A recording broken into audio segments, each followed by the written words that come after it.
my name is Spencer Burbage, and this is my first research and discovery project. I decided to do it on Michelangelo, and just to start it off, I'd like to get into his early work in sculpting, which sculpting was his favorite medium to create art in. He was fond of it, and he attributed this fondness to a wet nurse he had who came from a family of stonemasons.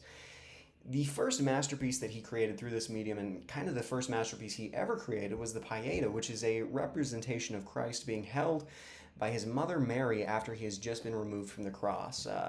Within this work, you see a very keen understanding of human anatomy, along with just a beautiful, exquisite work in terms of the skills it would take in carving to do that. This was actually one of the only works he signed.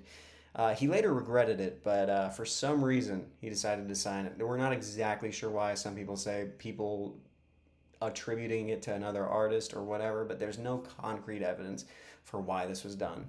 The second work was the David. This is also considered a masterpiece for many of the same reasons. It's a beautiful work in marble.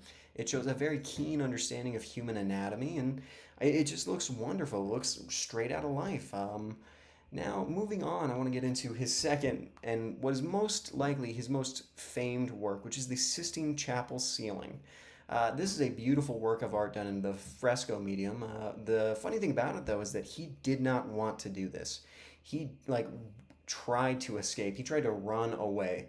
But eventually he was caught and he was brought back. And the reason he tried to run away was because he felt like he was a sculptor.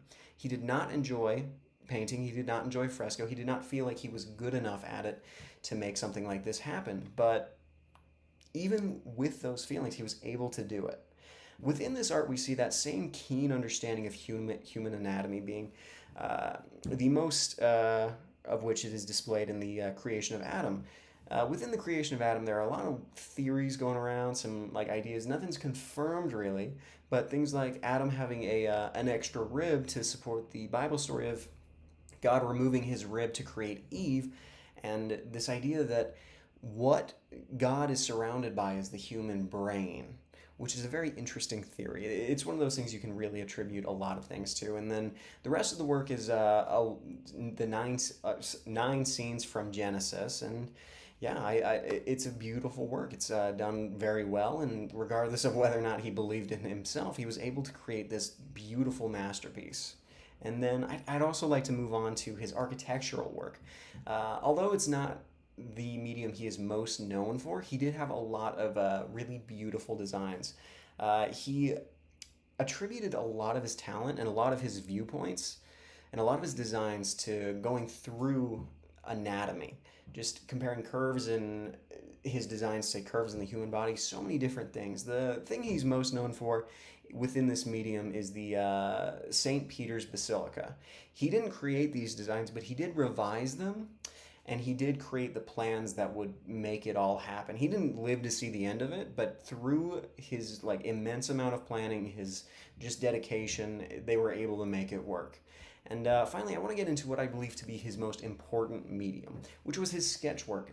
Nothing of his went through, all of it was planned. Every single piece was fully sketched out over and over. He was insane about protecting them. He destroyed a lot of them. He sent a lot of them to his family.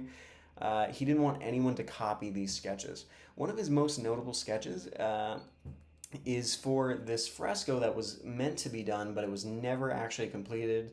It's called the Battle of Cassina, and it has been lost to history, but we have a copy by one of his pupils.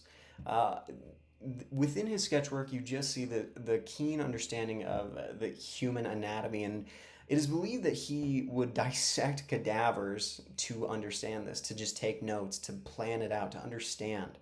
And this was a horrible process at the time because there was not any thing to preserve the body, so it was an undertaking, and not a lot of people did it.